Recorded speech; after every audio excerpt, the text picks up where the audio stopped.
Hey, Dr. Romano, looks like you've got another great problem on the board. Wow, Hi. love that crazy shirt.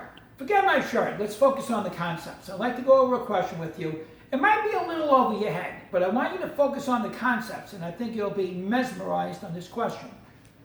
What I do here is I have what is known as the acyl anion. Normally, the carbon next to the carbonyl group is the most acidic.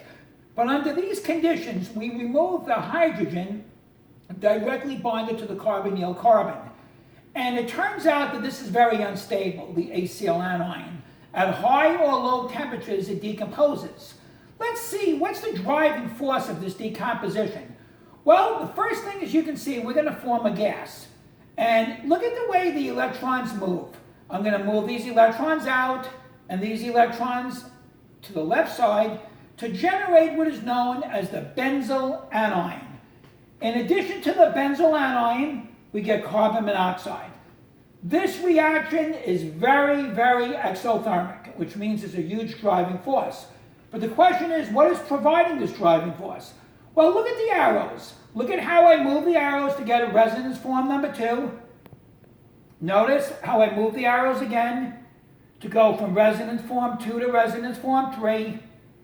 Move the electrons in and out, resonance form 4, and then resonance form number 5. So notice we have 5 resonance forms that are formed due to the loss of carbon monoxide. This formation of these resonance forms provides a huge driving force for this reaction. Notice the acyl anion, which is the starting compound, only has 2 resonance forms.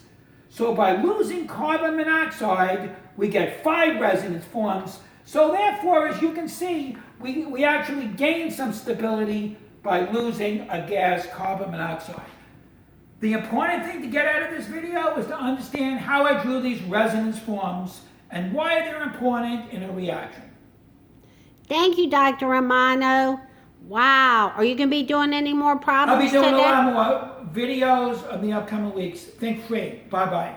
Okay, good day to you, sir. I'm taking a little bit of a break now. Shoo, that's a lot of work.